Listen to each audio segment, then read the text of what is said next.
Pernah nggak sih Anda merasa capek banget padahal tidurnya kayaknya udah cukup? Atau mungkin badan rasanya berat, pikiran agak ngeblur gitu seharian, tapi pas cek ke dokter, katanya normal aja. Nah, sumber yang Anda kasih kali ini, itu nawarin solusi yang kedengerannya agak unik ya buat kondisi kayak gitu. Iya, unik banget sih. Intinya tuh sederhana banget, minum air garam campur madu sebelum tidur. Tapi klaimnya ini loh lumayan besar. Sumbernya kan dari video YouTube Cie Ekot ya. Nah, dia kaitkan ini sama pengalaman pribadi naratornya. Terus ada resep dari dokter Kim Gyun Woo. Katanya sih dokter pengobatan oriental 40 tahun.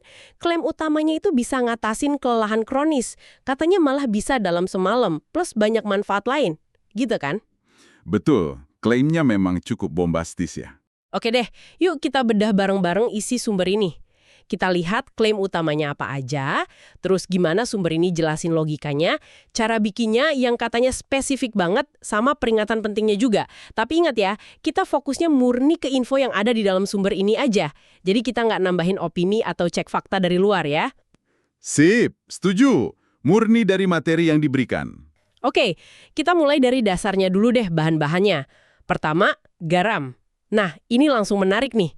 Kan kita sering banget denger, hati-hati sama garam. Buat tensi lah, inilah. Kok sumber ini malah beda? Iya, betul sekali. Sumber ini langsung bikin garis tegas gitu ya, antara garam dapur olahan, refined salt, sama garam laut alami, yang di sini disebut spesifik chionilium. Argumennya gini, garam dapur itu katanya udah diproses kimiawi macam-macam, mineral pentingnya hilang. Tinggal natrium klorida doang. Nah, ini yang di sumber itu dihubungin sama masalah tensi sama ginjal. Oh, jadi masalahnya di garam olahan itu ya? Menurut sumber ini iya. Sebaliknya, chionilium ini digambarin sebagai garam alami yang masih utuh. Katanya ngandung lebih dari 80 mineral, ada magnesium, kalsium, kalium, wah banyak deh. Malah nih, sumber ini spesifik banget bilang, kandungan magnesium di chionilium itu bisa 1000 kali lipat dibanding garam dapur biasa. Hah? 1000 kali? Itu jauh banget bedanya. Sumbernya jelasin nggak gimana ngitungnya atau bandinginnya? Detail ngitungnya sih nggak dijelasin ya, tapi penekanannya kuat banget di perbedaan skala mineral ini, terutama magnesium. Magnesium ya? Iya, dan magnesium ini yang jadi bintangnya di sini. Perannya disebut buat otot, biar nggak kram, terus jaga irama jantung, dan yang paling nyambung ke klaim utama tadi buat ngatasin kelelahan kronis. Malah ada klaim kuat di sumber ini, katanya 90% orang modern itu kurang magnesium. Wah, 90% banyak juga ya. Terus dari situ gimana nyambungnya ke ide minum air garam? Logikanya gini, kata sumber ini semua cairan penting di badan kita tuh, darah, air mata, ludah, bahkan air ketuban, rasanya kan asin, ada elektrolitnya. Jadi menurut mereka, minum air garam tapi pakai garam yang benar kayak chionilium yang kayak mineral ini, tujuannya buat ngatasin yang namanya dehidrasi seluler. Gara-gara elektrolitnya nggak seimbang gitu. Oke, jadi itu soal garamnya ya, versi sumber ini. Sekarang bahan kedua, madu. Ini juga bukan cuma pemanis doang kan di sini? Jelas bukan. Sumber ini naruh madu di posisi tinggi banget. Disebut sebagai makanan lengkap pertama manusia. Sekaligus obat alami. Malah nyebut contoh madu 3000 tahun di piramida Mesir yang katanya masih bagus. Disebut juga madu punya 181 nutrisi beda-beda. Vitamin, mineral, asam amino, enzim. Wow, lengkap banget ya. Nah, kuncinya di sini. Kata sumber ini, pakai madu mentah, raw honey, yang nggak dipanasin. Soalnya pemanasan itu katanya ngerusak enzim-enzim pentingnya. Ah, jadi kata kuncinya di mentah itu ya, biar enzimnya aktif gitu klaimnya. Nah, sekarang nih, bagian yang ditunggu-tunggu. Gimana caranya dua bahan ini, chionilium sama madu mentah, kerja bareng? Menurut sumber ini ya, mekanismenya gimana sih? Oke, sumber ini ngejelasin ada beberapa mekanisme nih, hasil kerja bareng garam sama madu ini. Pertama, disebutnya penghantaran seluler. Penghantaran seluler, maksudnya gimana tuh? Jadi logikanya gini, gula alami di madu, fruktosa sama glukosa itu katanya bisa gandengan sama mineral dari garam laut alami tadi. Nah, gabungan ini bikin struktur yang menurut sumber ini lebih gampang nembus dinding sel. Jadi kayak gulanya itu jadi kendaraan yang bawa mineral langsung masuk ke sel buat bantu regenerasi. Menarik ya. Kayak ada sistem delivery khusus gitu ya ke level sel. Terus apalagi klaim mekanismenya? Nah, yang kedua ini nih yang mungkin bikin banyak orang kaget. Regulasi gula darah. Nah, ini saya juga penasaran banget. Madu kan manis ya, gula dong. Kok bisa malah diklaim nyimbangin gula darah? Gimana ceritanya? Iya kan? Emang ini yang paling kedengeran aneh mungkin ya, tapi argumen sumber ini gini. Kombinasi spesifik mineral keonelium sama zat di madu mentah itu justru bisa naikin sensitivitas sel ke insulin. Oh, sensitivitas insulinnya. Betul, jadi kalau selnya lebih peka, insulin kerja lebih efektif, gula lebih gampang masuk sel. Hasilnya, kata sumber ini, gula darah malah jadi lebih stabil, nggak naik drastis. Itu penjelasan di sumbernya ya. Oke. Fokusnya di sensitivitas insulinnya berarti bukan di gula madunya toh. Lanjut, ada lagi? Ada lagi. Ketiga, efek antiinflamasi. Nah, di sini magnesium dari garamnya nongol lagi. Katanya magnesium bantu bikin rileks dinding pembuluh darah, jadi sirkulasi darah lebih lancar. Terus, antioksiden dari madu mentahnya, itu katanya bisa netralin radikal bebas, yang sering jadi biang kerok peradangan. Jadi gabungan keduanya diklaim bisa bantu kurangin radang sistemik, kayak di kasus artritis atau gastritis gitu. Peradangan ya, terus? Keempat, detoksifikasi. Sumber ini nyebut ada efek osmotik madu yang katanya bisa narik racun keluar sel.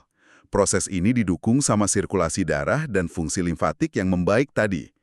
Malah ada klaim spesifik bantu detoks hati juga. Detox. Kelima, ada hubungan sama imunitas? Ada. Sumber ini nyambungin ke kandungan propolis yang sering ada di madu mentah. Propolis ini diklaim bisa ngerangsang kerja sel darah putih. Itu kan tentara pertahanan tubuh kita ya, lawan virus, bakteri. Dan yang terakhir, tapi penting juga, klaim soal stres dan kualitas tidur. Campuran ini katanya bisa bantu nurunin hormon stres, kortisol. Oh, kortisol. Iya. Kalau kortisol lebih rendah pas mau tidur, harapannya ya tidurnya lebih enak, lebih nyenyak, lebih pulas gitu. Nah, ini pas banget sama cerita narator di videonya itu. Saya ingat dia bilang, malam pertama coba ini. Tidur pules banget, gak bangun-bangun, paginya seger luar biasa, rasa yang udah lama gak saya rasain gitu kan ya. Iya, itu testimoni personalnya yang dipakai buat gambarin manfaatnya. Oke, jadi setelah kita dengar klaim manfaat sama mekanisme kerjanya versi sumber ini, kita masuk ke bagian praktisnya yuk. Kayaknya sumber ini detail banget ya soal cara bikinnya, yang bener gimana tuh? Iya, detail banget. Yuk kita urai satu-satu ya, berdasarkan info di sumbernya. Pertama, bahan. Garamnya harus conilium, garam laut alami. Malah disaranin yang udah disimpan minimal setahun, biar rasa pahit gansunya kurang. Cirinya agak abu-abu, butirannya nggak rata. Jadi jelas bukan garam meja putih bersih itu ya? Jelas bukan? Itu ditekankan banget. Terus madunya harus madu mentah, rohani, yang nggak dipanasin. Contohnya disebut madu akasia atau zapa, tapi intinya madu murni non pemanasan. Kedua, rasio dasar. Takarannya 200 ml air, terus setengah sendok teh cemilium, sama 1 sendok teh madu mentah. Setengah sendok teh garam, 1 sendok teh madu ya? Oke. Ketiga, suhu air. Ini juga katanya penting. Airnya anget-anget kuku aja, sekitar 36–38 derajat Celcius. Jangan kepanasan, ngerusak enzim madu katanya. Jangan kedinginan juga, nanti nyerapnya kurang bagus. Spesifik banget ya suhunya.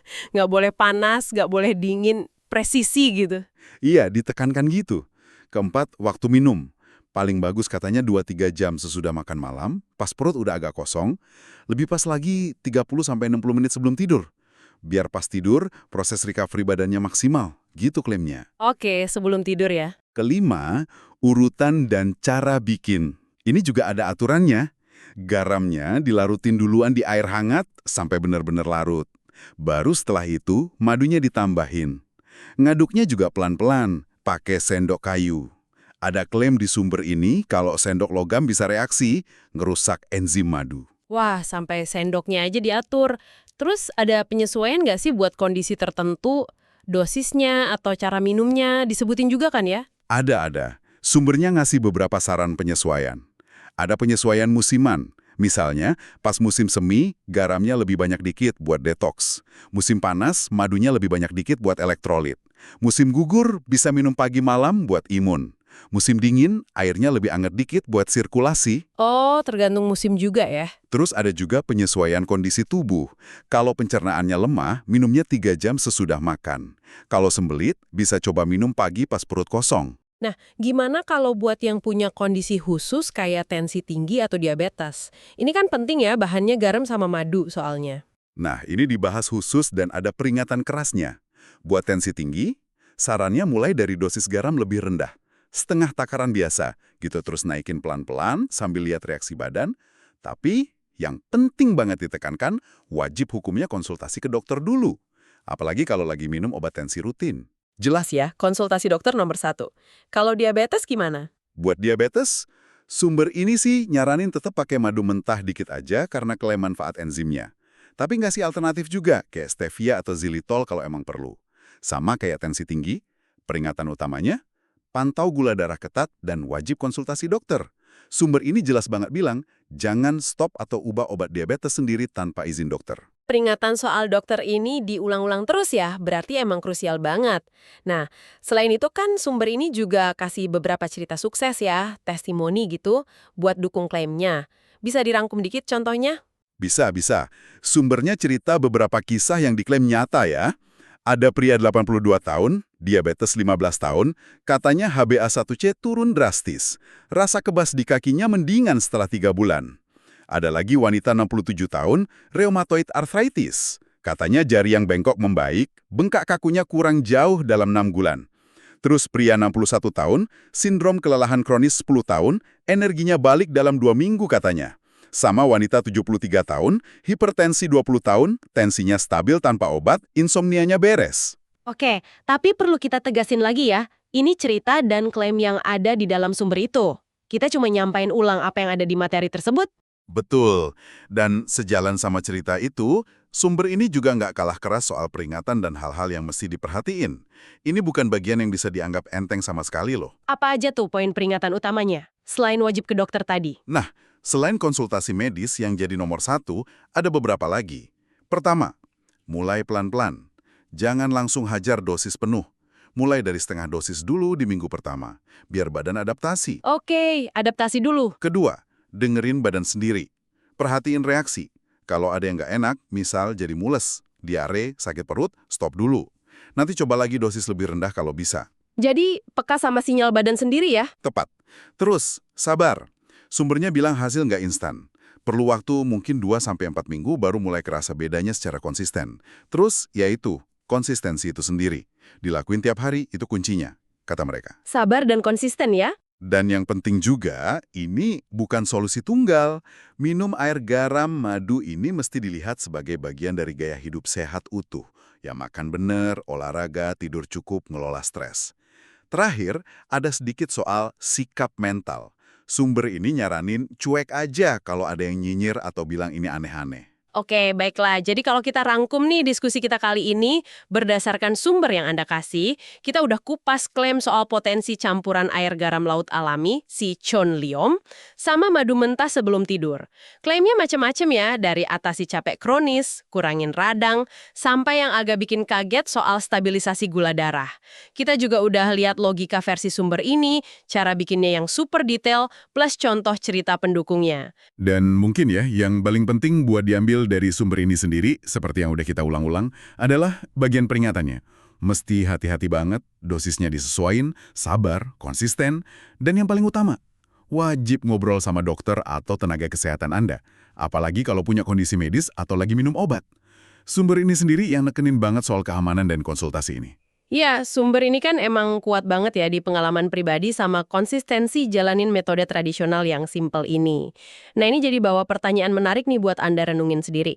Gimana sih biasanya Anda nimbang info kesehatan yang nyampurin tradisi, pengalaman orang lain, kayak cerita-cerita tadi, sama pemahaman ilmiah modern yang mungkin Anda punya atau cari? Gimana cara Anda menyikapi klaim-klaim kayak gini dalam perjalanan Anda menjaga kesehatan?